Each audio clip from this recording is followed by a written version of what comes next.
Buenas chiques, ¿cómo va? Bueno, hoy vamos a hablar en unos pocos minutos acerca de las infancias o las niñeces trans. Antes de poder hablar de las infancias y niñeces trans, es interesante que retomemos un poco un concepto que estuvimos viendo en las clases que tiene que ver con el concepto de infancia y de niñez. Muchos de ustedes ya han trabajado en diversas materias la idea y el concepto histórico referente a que el concepto de niño, ¿sí? No fue un concepto que realmente existiera desde siempre. Para sorpresa de muchos, recién en el siglo XVII se comienza a hablar y se comienza a pensar en la palabra y en el concepto de niño. Ustedes dirán, bueno, y hasta el momento, ¿qué era lo que ocurría? En general se pensaba a las niñas como adultos en desarrollo y no existía la categoría de infancia. Recién en el siglo XVII y a partir de la mano de los pedagogos, de aquellos que querían empezar a generar técnicas de aprendizaje y técnicas que pudieran instalar una manera de enseñar y que no era lo mismo enseñar a alguien de 6 años, 7 o 10 que a un adulto, es que se instala esta idea de niñez como construcción social. Nuevamente aquí vemos cómo el ser humano nuevamente como sujeto de la cultura va creando patrones y va creando nombres para nombrar edades, nombrar etapas que muchas veces se oponen a un discurso más del orden naturalista, que tendría que ver con un orden biológico o un orden natural. Lejos de eso y lejos de un orden natural, el ser humano tiene un atravesamiento cultural y simbólico muy importante. No negamos la característica biológica, pero sí es cierto que, por ejemplo, por lo menos, si tenemos en cuenta desde el siglo I hasta el siglo XVII, durante 17 siglos no existía la idea de nombrar a un ser en desarrollo como niñe. De hecho, ustedes pueden abrevar en el arte, en textos y también por ejemplo, en la obra pictórica de Velázquez, Las Meninas, donde ustedes van a ver a las infantas vestidas del mismo modo que las mujeres adultas, pero con trajes en miniatura. En ese cuadro claramente queda expresado de una manera gráfica esta idea de la no percepción de la niñez. La adolescencia también es una construcción social y adviene especialmente en el siglo XIX, parte del XX, a partir de pensar esa moratoria entre infancia y adultez. Y tiene que ver con el mercado laboral, tiene que ver con la idea de juventud, tiene que ver con la idea de un espacio que no necesariamente estaba creado para el trabajo, pero sí la burguesía lo tomaba como un espacio para, por ejemplo, la formación académica. Ese espacio de formación académica creado por la burguesía se instala como la adolescencia de alguien que adolece, alguien que le falta algo para llegar a la completud que sería la madurez. Bueno, no vamos a perder tiempo en hablar que en los últimos tiempos se ha cambiado las categorías de tercera edad por adultos mayores, porque, bueno, tenía que ver con una cuestión hasta peyorativa. Me gustaría volver sobre la idea de infancia. Y de la idea de infancia me gustaría diferenciarlo de niñez. Ustedes a lo mejor plantearán que son términos equivalentes. Y yo podría plantearles que hay niñez que pueden atravesar una infancia y hay otros niñes que no atraviesan una infancia. niñez e infancia no son términos equivalentes. Si de repente la infancia está caracterizada como una postura y una mirada de un ser que entre todas sus prácticas quizás la más importante es la de descubrimiento de la realidad, descubrimiento del mundo, descubrimiento de sí mismo y del juego, podemos ver que si niñes quizá tengan que salir a trabajar o estén en un ambiente en el cual su exposición a la vida adulta es prematura, podríamos plantear claramente que hay un niño sin infancia. Es así que podemos plantear que la infancia tiene que ver con una cantidad de características que se van dando, como por ejemplo las que acabo de nombrar: el juego, el reconocimiento del mundo, la construcción de un aprendizaje y por supuesto también la idea de reconocimiento entre otros.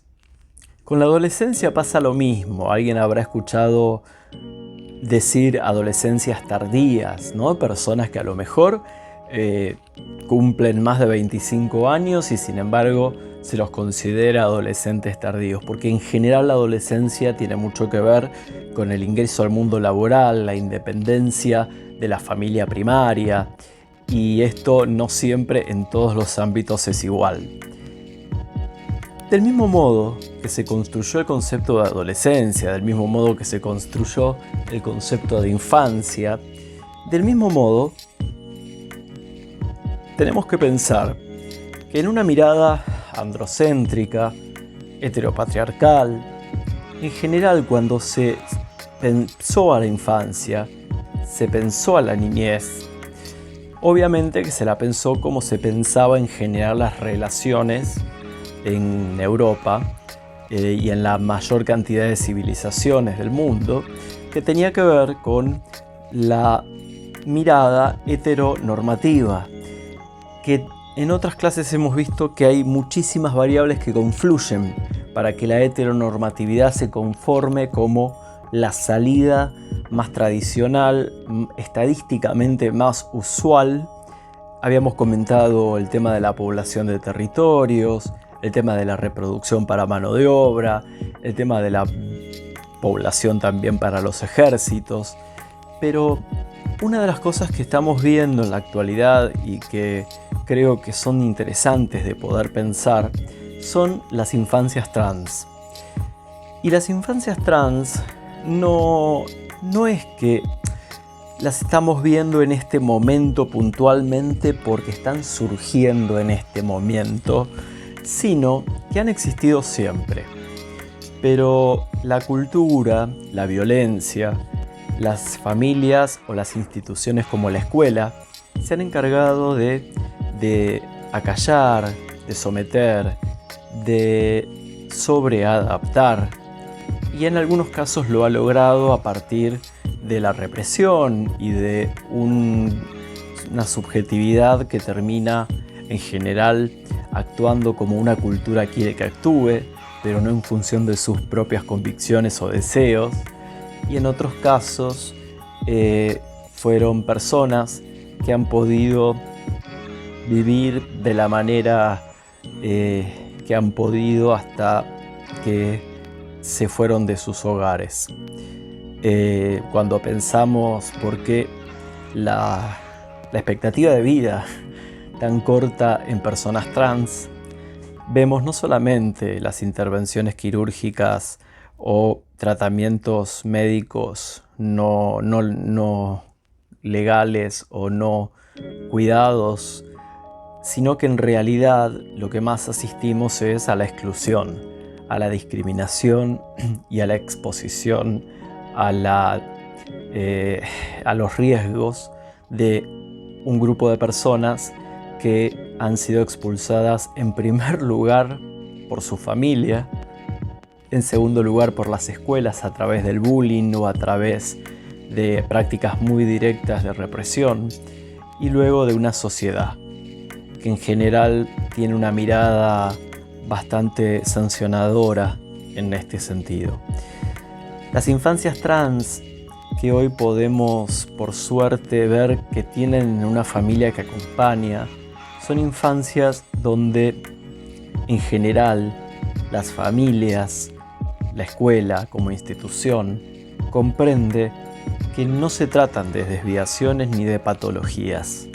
No se trata de una despersonalización psiquiátrica, como se ha dicho en algún momento, sino se trata de la posibilidad de percibirse, de autopercibirse, de un modo quizá disímil a lo que supuestamente en un nacimiento se suele otorgar, y aparece la posibilidad de pensarse de otra manera.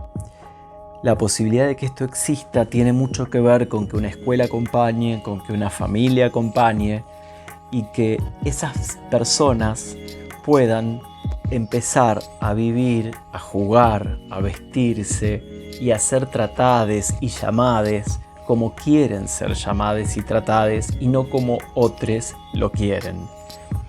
Lejos está pensar de una perversión o de una influencia de las familias en torno a esto. Muchas veces se escucha decir que son madres sobreprotectoras o que hay alguien en la familia perverso que empuja. Y yo creo que esta idea de pensar que un niño no tiene la posibilidad de autopercibirse tiene que ver con esta cuestión androcéntrica y de menoscabar y de menospreciar las percepciones infantiles. La idea de las niñas como sujetos y sujetes de derecho implica que, además de ser personas que deben ser protegidas, no son objetos de protección, son sujetos de derecho, y como derecho no solamente tienen derecho a la educación, a la salud, sino también a la identidad. El derecho a la identidad es un derecho ineluctable, es un derecho que está en todos los principios que uno puede encontrar a nivel internacional, y aunque muchos y muchos no los quieran reconocer. La ley argentina es una ley que, a pesar de la última modificación en la cual no estuvo demasiado interesante que pudieran ubicar a las personas con una X, aquellas que no se consideren no binarias, en realidad es una ley que provee la posibilidad del cambio de nombre, de género, en adultos y en menores. Yo les voy a dejar en las descripciones abajo el texto de la ley, y también les voy a dejar algunas otras descripciones y materiales sobre la guía de acceso a la salud en personas trans, en niñas trans, que tiene que ver no solamente con la ley 26.740, sino también tiene que ver con la posibilidad de empezar a entender que detrás de una niña trans no existe un adulte que está intentando desviar a alguien, o no existe un trastorno de personalidad, sino que existe en realidad un acto de libertad y de emancipación respecto de lo que una cultura puede implicar y de lo que una cultura puede esperar. Hay algo que la infancia trans, a mi criterio, pone sobre el tapete, que es el derecho de las niñas y también la idea de que los genitales no son el destino. ¿Qué quiero decir con esto? Que si la cultura en la cual estamos considera que un cuerpo con pene debiera ser varón y un cuerpo con vulva debiera ser mujer, bueno, pues bien, una infancia trans perfectamente puede plantear que puede haber cuerpos con pene y autopercibirse mujeres. Puede haber cuerpos con vulva y autopercibirse varones. Y en este sentido, también, ¿por qué no hablar de las infancias y las personas intersex? Esas personas que hasta hace no tanto, y quizás ahora todavía siga ocurriendo, el orden médico les llame hermafroditas. No existe hermafroditismo como error de la naturaleza. En general, lo que ocurre en el hermafroditismo, que hoy llamamos intersexualidad, es que son otros cuerpos.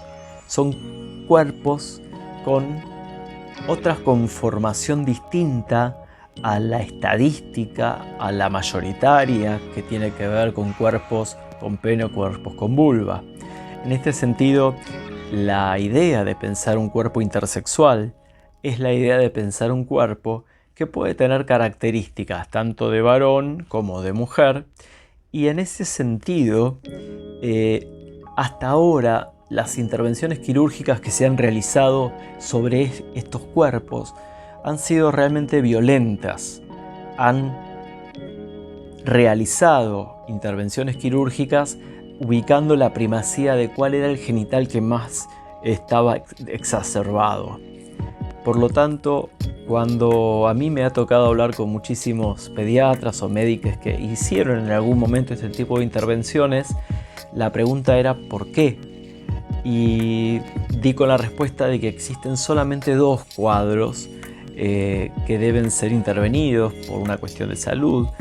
El resto no tiene que ver con una cuestión sanitaria ni de bienestar, sino con una cuestión política, que es la cuestión de cómo nombrar, cómo inscribir y cómo percibir a una persona intersex.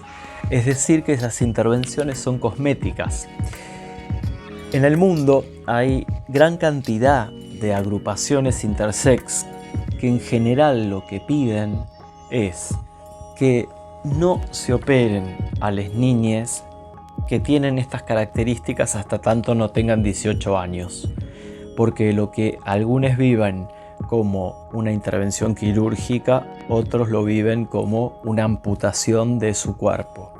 Y esto creo que también va a tener que ser trabajado muchísimo más dentro de los derechos universales de la humanidad, que vamos viendo que se van desde el año 1948 hasta la actualidad agregando, y que junto con los principios de Yogyakarta y con la Convención de Derechos de los Niños, Niñas y Adolescentes, tenemos que ir también pensando en muchísima más militancia de las personas intersex. Para ir cerrando, me interesaría comentarles que esta idea del binarismo de género, esta idea de una dualidad que plantea lo masculino y lo femenino, es una categoría absolutamente cultural. Lo hemos sabido porque hay culturas que no tienen esta categorización, tienen otras. Por lo tanto, no hay nada que generalmente defina qué es ser varón, qué es ser mujer, que no exceda los genitales. Hay algo en la construcción de los géneros que sí somos testigos y podemos ver, que desde que alguien nace ya se aguarda a esa persona con un color, con un nombre, y en general, si es varón o si es mujer, esos nombres y esos colores van a variar. Ni que hablar de que si es mujer, inmediatamente se va a marcar su cuerpo con la perforación de sus orejas, lo cual me sigue pareciendo un acto sumamente violento, porque una bebé no puede decidir si quiere en ese momento que le perforen sus orejas o no, pero sigue siendo una marca a la cual muchos de nosotros no nos cuestionábamos hasta hace un tiempo, y tiene que ver con por qué esa práctica en general para diferenciar, ¿no? En general varones de mujeres. Pero por otra parte, en la construcción de los géneros aparece algo de la cultura que es sumamente claro. La cultura fortalece a los cuerpos con pene y la cultura debilita a los cuerpos con vulva. Lo explico muy brevemente y tiene que ver con que detrás de los discursos de no llores porque sos un varón o a golpes se hacen los hombres, por ejemplo, por dar 2, podría dar infinidad más, lo que se generan son subjetividades o insensibles, o subjetividades donde la fortaleza, el poderío y el dominio las caracteriza. Del lado de cuerpos con vulva una frase muy común como ser marimacho o ser machona o no ocupar tanto espacio o sentarse de determinada manera, moverse de determinada manera, jugar con determinados objetos y no otros, inmediatamente lo que genera es la sensibilización de ese cuerpo y de ese género. De esta manera estamos haciendo una repartición de poder y una estructura de poder donde por un lado potenciamos un género y sensibilizamos y debilitamos otro. Y esto genera en las sociedades este binarismo de género que excede lo descriptivo y lo genital y se trasluce hasta incluso en lo que se ha llamado el sexo débil o el sexo fuerte, y a mí me gusta llamar en realidad más que sexo débil, sexo debilitado sistemáticamente, porque ha sido un sexo al cual, si no se le permite ya el ingreso al estudio, a sus derechos o a la vía pública, indudablemente era un cuerpo y una subjetividad en inferioridad de condiciones.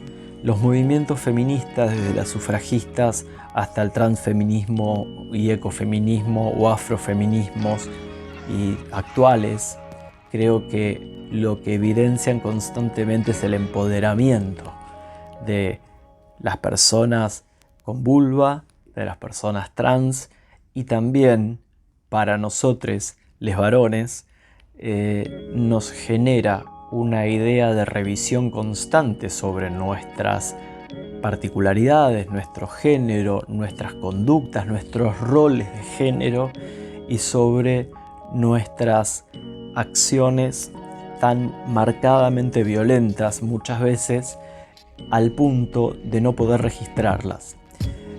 Me interesa mucho esto de plantearles que cuando hablamos de los micromachismos, que tienen que ver a veces con cuestiones muy naturales y cotidianas, no estamos hablando de conductas que sean pequeñas porque sean micro, sino que estamos hablando de conductas que por estar tan naturalizadas, tan cotidianizadas, ni siquiera las pensamos. En ese sentido, y en próximos videos que vamos a trabajar en clase, vamos a ver cuáles son esos micromachismos, sobre qué están sostenidos esos micromachismos. También ustedes recuerden que hay una clase que les dejo el link abajo también sobre los 4 mandatos patriarcales, y seguimos pensando esta idea de ser humano en construcción y de construcción. Esta idea de que la deconstrucción no es la destrucción, sino es la creación de figuras nuevas, más justas, más equitativas y sin violencia. Nos vemos pronto.